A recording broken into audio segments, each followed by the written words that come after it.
Je corrige, l'objectif 7. Interpréter graphiquement la limite d'une fonction.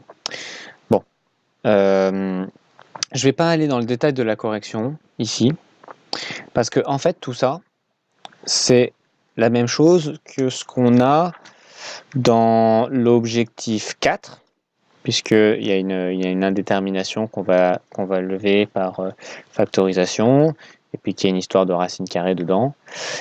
Et c'est aussi un peu la même chose que l'objectif 2, parce qu'on a un quotient.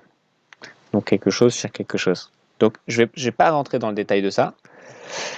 Par contre, ce qui nous intéresse ici, c'est quand on vous pose des questions du type déterminer la limite de f de x lorsque x tend vers plus l'infini et interpréter graphiquement le résultat. Bon, donc ce truc, si je mets de la couleur, je le souligne en bleu, c'est ça. C'est ce qu'on a là. Qu'est-ce qu'on a? On a montré en fait que la fonction, elle tendait vers 1, donc qu'elle a une tête comme ça. Elle tend vers 1 quand x tend vers plus l'infini. Donc quand x tend vers plus l'infini, notre fonction, je ne sais pas trop ce qu'elle fait avant, elle fait un peu ce qu'elle veut, mais il y a un moment où elle va tendre vers 1. Bon, évidemment, en vrai, elle ne ressemble pas du tout à ça, hein. Mais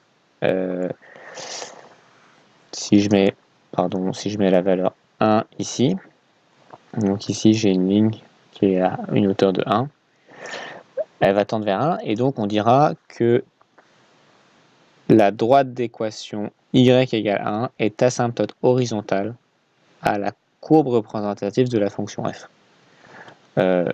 Asymptote horizontale, c'est ce truc vert, et la courbe représentative de f, c'est ce qu'il y a en noir. Voilà. Je ne vais pas commenter plus que ça. Ça, c'est le genre de petites phrases à connaître par cœur. Ça, c'est des questions très classiques. Donc, on répond un peu mécaniquement comme ça. Toute la démonstration, comme j'ai dit, je ne reviens pas dessus. Vous allez voir l'objectif 4 et l'objectif 2. Vous me posez des questions s'il y a besoin. Et je termine. Je vais juste mettre quelques secondes la vraie tête de cette fonction-là. Parce qu'évidemment, elle ne ressemble pas vraiment à ça. On n'a pas en tout cas toute cette partie un peu bizarre. Je vous montre sa tête. Donc, en vrai, cette équation, elle ressemble à ça. Donc j'ai tapé la formule de l'équation et vous voyez qu'elle est très proche du 1. Donc ici, l'autre c'est l'asymptote. Et vous allez me dire, tiens, c'est marrant, on ne dirait pas qu'elle s'en approche, mais qu'elle en est pareille.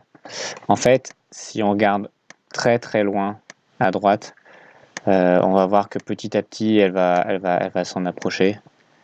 Voilà, mais bon, il faut être un peu patient. Vous voyez, elle est déjà un peu plus proche. Bon, voilà. Et puis si je continuais de tirer comme ça, elle finirait par s'en rapprocher.